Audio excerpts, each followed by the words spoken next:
여러분, 미국 경제에 대해서 경착륙이다, 연착륙이다, 무착륙이다, 사실 의견이 분분했잖아요. 그럴 수밖에 없었던 것이 1월 달에 이 신규 취업자 수가 괴물 수치가 나왔습니다. 51만 7천 명이요. 여기다가 2월 달에 신규 취업자 수도 31만 5천 명으로 굉장히 많이 늘어났어요. 취업시장이 활활 타고 있다는 겁니다. 이것은 말입니다. 경기가 좋다는 신호이기도 하잖아요. 그래서 시장에서는요, 경기에 뭐 경착륙이든 연착륙이든 없다, 무착륙이다.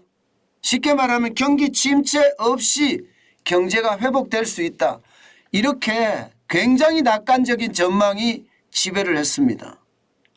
그런데 최근에 들어와서는요, 분위기가 확 바뀌었습니다. 은행들이 줄파산하고 나서부터는요, 전문가들도 그렇고요, 투자자들도 그렇고요, 심지어 언론, 월스트리트 저널 같은 데서도요, 이제 곧 경기 침체, 그것도 경착륙, 좀 더 쉽게 말하면 경기 위기가 온다, 이렇게 이야기합니다. 그 원인으로 지목하는 것이 바로 이겁니다. 중소은행이 상업용 부동산 대출을 많이 했는데 그 비중이 80%나 된다는 사실입니다. 이게 골드만삭스 투자자 보고서에서도 이게 보고가 됐지만 월스트리트 저널에서도 이런 내용이 기사화가 되면서 결국 경기의 경착륙, 좀 더 구체적으로 말하면 경기 위기가 곧 닥친다, 이렇게 얘기를 합니다. 심각한 수준이죠. 여러분, 이거 한번 보세요. 2,500억 달러 미만 중소은행의 대출 비중입니다. 지금 보면 분야에 따라 좀 틀리긴 하지만요, 상업이나 산업 대출이 50%입니다. 주거용 부동산 대출은 60%고요.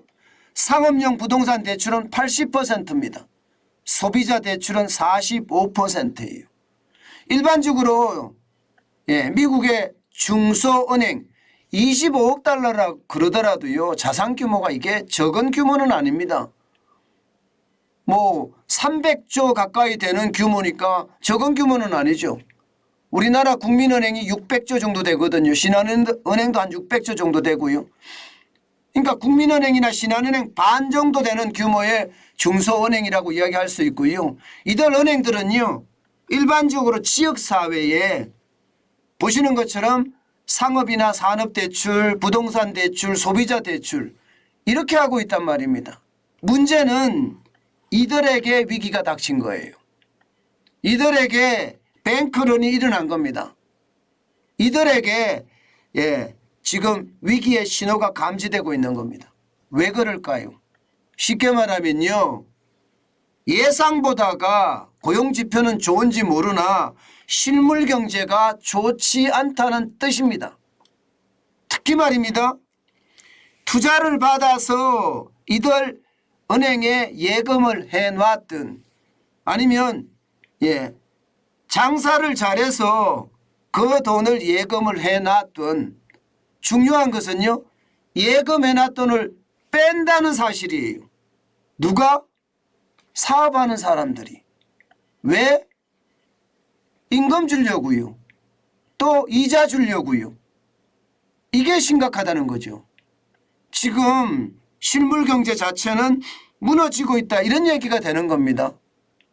서비스업을 중심으로 해서는 팡팡 돌아가는지 모르겠으나 제조업을 중심으로 해서는요, 이게 회사의 운영경비나 이자에 대한 부담이 굉장히 커진다는 이야기가 되는 겁니다.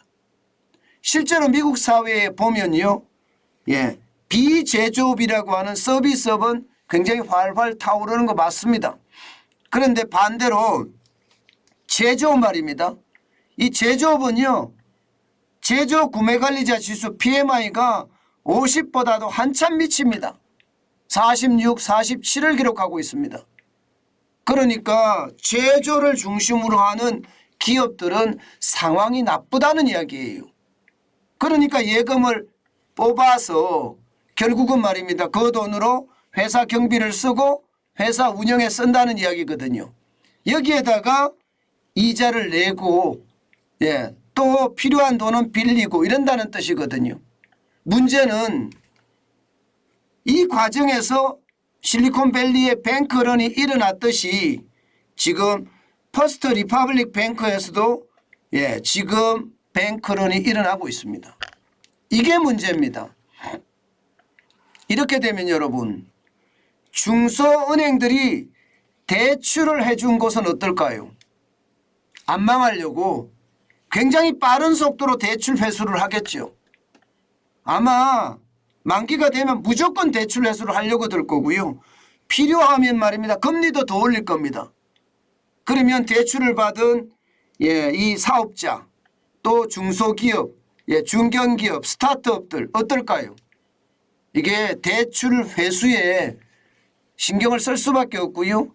이자 상승에 비용이 더 많이 들 수밖에 없습니다. 이렇게 되니까 이제 대부분의 지금 경제 전문가들도 그렇고요. 투자자들도 그렇고요. 심지어 언론까지도 경기가 곧 침체한다. 이런 전망들이 계속 나오고 있는 겁니다. 뭐 실질적으로 지금 가능한 이야기죠.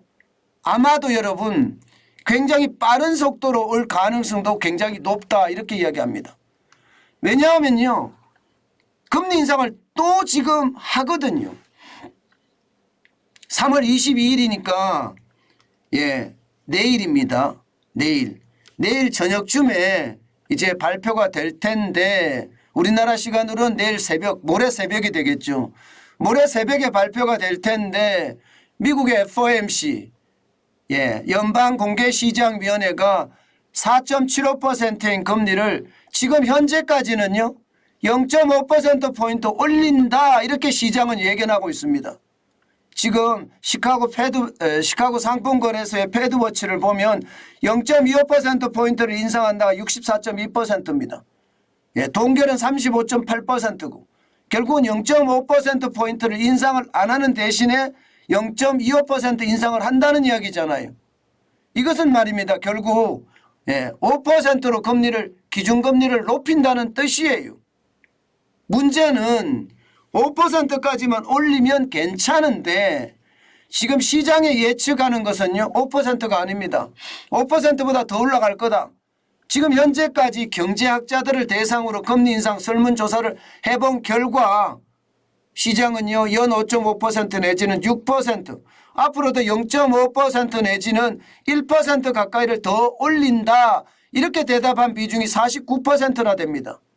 이것은 금리를 더 올린다는 이야기잖아요. 금리를 더 올린다. 심지어 말입니다. 심지어 올해 안에는 절대로 금리 인하가 없다. 이런 말도 여기에 포함이 되어 있습니다. 이렇게 됐을 때 여러분 이렇게 됐을 때 이자 부담이 생겨서 이게 소비자들이 돈 빌려서 세탁기 살까요? 돈 빌려서 자동차 살까요? 안 삽니다. 분명히 돈 빌려서 세탁기도 안 사고 냉장고도 안 사고 자동차도 안 살 겁니다. 그러면 실물 경제의 위기는 자연스럽게 오지 않겠느냐 하는 게 지금 시장의 예측입니다. 그만큼 말입니다. 시장 분위기는 싸하다 이런 얘기예요. 실제로 말입니다. 미국의 성장률 작년까지 2.7% 성장을 했습니다. 4분기에. 그런데 올 1분기는 마이너스가 될 가능성도 있다는 이야기가 나오잖아요. 그만큼 말입니다. 실물 경제가 무너졌다는 거예요. 고용지표는 굉장히 좋은데 이런 실물 경제가 좋아야 정상이거든요. 그런데 이게 서비스업을 중심으로 고용지표가 좋아지는 거고 제조업을 중심으로는 예상보다 이게 경기가 나빠지고 있다 이렇게 보이는데 문제는 돈을 벌어서 고용이 많이 되면 돈을 벌어서 소비를 해야 되는데 소비를 하지 않고 돈 갚는데 이자 갚는데 쓴다. 뭐 이렇게 해석이 되는 겁니다. 그 바람에 시장 전체에 부는 어떤 경기 침체의 바람은요. 점점 앞으로 가면 갈수록 더 커지지 않겠느냐. 이게 월스트리트 저널도 이렇게 이야기하고 있고요. 시장의 투자자들 내지는 경제기관조차도 말입니다. 이제는요. 노랜딩이라고 하나요? 무착륙은 없다. 이제는 경착륙이 대세가 되지 않겠느냐. 그렇게 예상을 합니다. 여러분 미국이 경기 위기가 오잖아요. 만약에 그렇게 됐을 땐 우리에게는요 더 큰 치명타가 올 수도 있습니다. 미국이 기침을 하면 우리는 알아눕는다고 이야기를 하잖아요. 그만큼 말입니다. 우리 경제에 미치는 영향이 굉장히 크다는 거. 지금 미국 경제를 보면 한국 경제가 어디로 움직일지 어느 정도 짐작이 되는 것 같습니다. 문제는 수출이라도 받쳐줘야 되는데 이게 좀 답답한 상황입니다. 수출이 자리를 못 잡아가니까 우리 경제에 미치는 영향은 더 크지 않을까 그런 예상 충분히 가능합니다. 여러분 제가 경기 침체나 또 경제 위기에 대한 이야기를 참 자주 하고 있습니다. 그런데 제 얘기가 여러분 알다시피 틀리지 않습니다. 제가 작은 단서를 가지고 이게 현재와 과거를 연결시키고요. 그래서 추세선을 만듭니다. 그러면서 미래에 대한 이야기를 하는데 이 지표를 가지고 추세선을 만들어서 미래에 대한 이야기를 할 때마다 제가 느끼는 것은요. 무섭다는 단어입니다. 실제 그런 일이 계속 벌어졌으니까요. 여러분 조심하시고 또 조심하시는 거 반드시 잊지 말았으면 좋겠습니다. 이 단서는요. 굉장히 큰 파장을 불러온다. 저는 그렇게 생각합니다. 제가 벌써 3년이 넘었잖아요. 게다가 언론사에서 30년을 일했습니다. 그러면서 경제를 계속 파고들어 봤고요. 그 결과 추세선을 가지고 경제 예측을 하는 게 이제 제 전문이 된 듯합니다. 그런데 그 추세선이 아직 상황이 좋지 않습니다. 이게 작은 단서라도 좋아지는 지표가 나오면 좋겠는데 아직까지도 좋은 지표가 안 나온다는 사실이 우리 경제가 앞으로도 한참 동안 힘들다 이 이야기를 하고 있는 것 같습니다. 제가 여러분에게 L자형 침체에 대해서 항상 대비를 해야 된다 그 말씀 많이 드렸잖아요. 침체가 된 상태에서 길게 간다 이 말입니다. 지금 그게 점점 현실이 돼가고 있고요. 벌써 작년부터 온 침체가 우리에게는요. 계속 침체로 이어지고 있으면서 자칫 위기로 이어지지 않을까. 솔직히 두렵다. 저는 이렇게 생각합니다.